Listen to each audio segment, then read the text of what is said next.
Operation Hyacinth, the Polish government's anti-gay crackdown in 1985, could be described as Poland's Stonewall.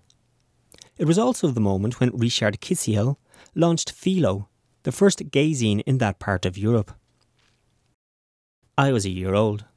I lived in Białystok, a conservative Catholic Polish town, until I moved out to study at the Academy of Fine Arts in Warsaw. I ran my first small zine when I was in primary school, but in 2004 I founded Dick Fagazine, the first art magazine from Central and Eastern Europe focusing on masculinity and homosexuality. I had my first solo exhibition that year, but it is the one that I organised in 2005 in a private flat which became my real start. It was a significant debut on the artistic scene and, at the same time, the first openly gay exhibition in Poland. As part of my long-term archive-based project, Kisiel Land, I invited Ryszard Kisiel to New York for the prestigious Performer Biennial to confront Western and Eastern narratives around the beginning of the AIDS crisis. Ladies and gentlemen, please welcome the Polish contemporary artist, Karol Radziszewski. Hello. After all this really important and heavy speeches, so many imported words and problems, I feel very selfish now to talk about myself as an artist, but most of the artists are selfish and narcissistic. So I'm the last one, so you can handle this, I hope. And yeah, so this presentation give you a bit what I want to talk about. So I always wanted to be an artist, but I also wanted to be a priest. I came from the very conservative, very Catholic family and city, and I wanted to be an artist and priest. So when I was graduating, finishing my high school, I decided to go for a few hours to the seminar to check how it would be, and the priests were trying to convince me that there will be a lot of sports, will be really cool, and I should join them. But at the end I decided to go to Warsaw, to Academy of Fine Arts, and become a painter. And I wasn't out at that time. It was changing slowly, as you saw the presentation, the first show 2001. But really this 2005 was a very important year in Poland, not only for me, but generally it was quite special. In a wider perspective, in 2005, the president of the Warsaw, Lech Kaczyński, who later on became a president of Poland, he forbidden to organize the gay march in capital, and gay community, LGBTQ community, and also other citizens in Warsaw decided to make it against him. Also, 2005 was the year when the first very famous gay novel came out in Poland, called Lubiewo. And that was also the moment for me that I decided to make the exhibition. It's important to say that when I was a student at the Art Academy, I found the text right by the one critic, Paweł Leszkowicz, and the title of the text was The Exhibition Which Will Never Happen. So I decided to make it happen, and in 2005, in a private flat, it was a special idea to make it in a private flat, which I changed like everything inside this flat. So the murals. This is Michał Witkowski, the author who who wrote the novel Lubiewo. He's helping me to make this exhibition. He wanted to be on the picture, but it was important to make it in a private flat, not because the country was so, I don't know, it could be somewhere else, but it was important to show that the people, like gay people, are living just nearby. So it was in a block of flats. It was the huge opening without informing the neighbors or anybody. You could get to the show only by the phone call. You have to call to get there. And yeah, it happened. It was the first open gay exhibition in my country. I used the paintings, drawings, videos, all the medias, just to make it happen. And the title was Facts. So later on, also in 2005, I also decided to start to run the magazine. As you saw on the present, those are the pictures from the show.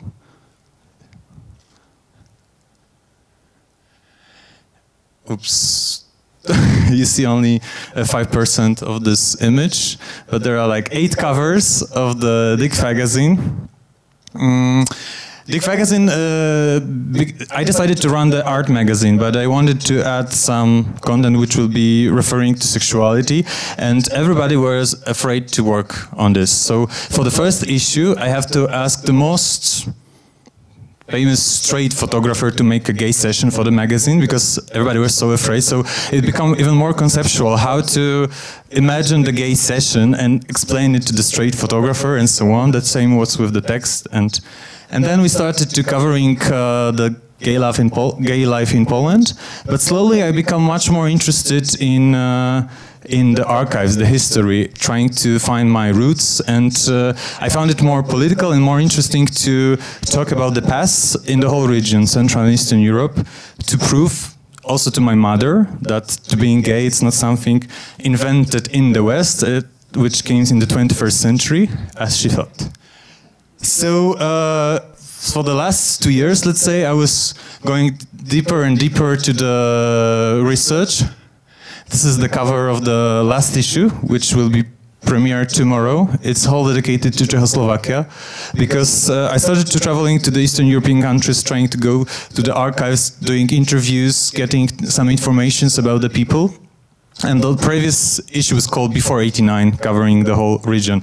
The new issue is dedicated only to Czechoslovakia, because for many years I thought it was the most tolerant, open country, so they don't need a magazine like that. But finally I decided to make a monography, so tomorrow you can see it if you have time to join.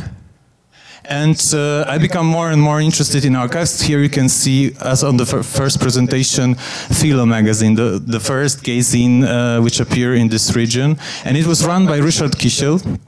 And Richard Kisiel is an amazing person, and since 2009 I decided to work with him closer, also trying to get his archive to the art context, because what I'm trying to say that from my very small narcissistic, selfish perspective, art had the power to change in a country like Poland, when it's not so hard but not so good, change something. People were not so interested in the archives. Richard Kisiel thought that all his collection of zines, photographs and so on will be sent to Schwules Museum in Berlin, because nobody will be interested in that in Poland. I convinced him to keep it, to work with me in the art context, and we make a few projects together, and I want to show you now the video. It will be a very short trailer of the documentary I made with him, just like 1 minute. So no właśnie, trzeba byłoby zacząć od milicyjnej łapanki Hyacynt. No, formalnie nazywała się to akcja.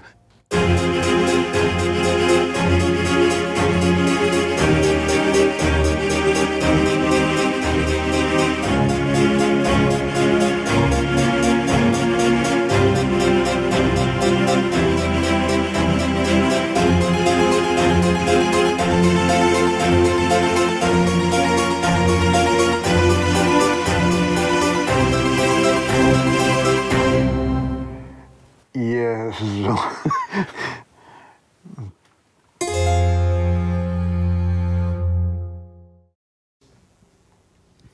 Yes, so we are working quite close, and as you saw on the picture, I'm also showing you just a picture from the first show. Of course, I started to be more popular, presenting my works in the prestigious places in Poland. Of course, after the declaration that I'm faggot, every time when I'm doing something, it could be a flowers or landscape, whatever, it will call gay flowers, gay landscape. So it's like a really big trouble for the artists who want to be just an artist. And but what I think it was important as an art power, I call it, that through the very prestigious art biennial like Performa in New York, I was able to bring Richard Kisiel to see the stuff he was describing in his zine in 1985, like Stonewall Bar and so on. And it was paid by the Polish government, and I was one of the 5 representatives of the country as an official representation. And the event itself, it was also important for me because it was one of the, when I was searching for some information, most of the exhibitions, like in Berlin, in New York, when they are talking about the AIDS activism and in an art context, it's always very West orientated. I never saw any artists from the Eastern Europe presented there. So I also wanted to confront this both narration, the beginning of the AIDS crisis. Here you can see Avrim Falkenstein from the Grand Fury and ACT UP, and Ryszard Kisiel in New York, and for the first time they were talking about this special moment when it's all started. We were also have readings, and it was like the whole night dedicated to that, and it's the beginning of the bigger project. And so what I wanted to say, I was working on archives, trying to find something local, trying to deal with the activism in art. But in 2010, in Poland, we could say that it was like the highlight. 2010, they decided to make the Euro Pride. And this is a lot about East-West, because suddenly in 2010, rainbow flag came with Germans and people from the Netherlands mostly, and they said, we give you freedom, rainbow, and it started. So most of the parties were just for gays. They were super expensive.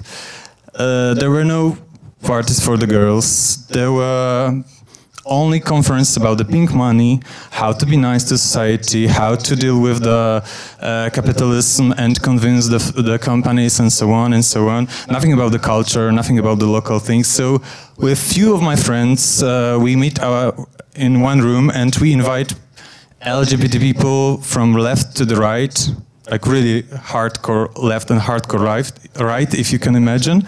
And after a few hours of discussion, only the very right part left, but we decided to make kind of a statement and organize the Pomada. Pomada was, it's still the festival, queer festival, it's totally based on our own money. We are trying to use our contacts or connections with some peoples, institutions, or organizations, and everything is black and white, no rainbow, no pink, everything is handwritten and true, and it's all about culture, not so much about the activism, but it's also very local based, and this year was the 5th edition, and actually we slowly transform a bit in that form which I'm taking part now, like kind of presentations and confrontations, because the dialogue become much more interesting than just presentations. And the only one thing I want to add, it's like this 2010 Euro Pride, this guy who wrote this text, the exhibition which will never happen. He organized a show called Ars Homoerotica in the National Museum in Warsaw, and he didn't include Ryszard Kisiel. There was just a small room from lesbians, and in the small scale, you can see how it could, this Western kind of narration can steal something more unique, more local. And as an artist, I'm just trying to say, oh, maybe we should take another way, or trying to make by our own. Thank you.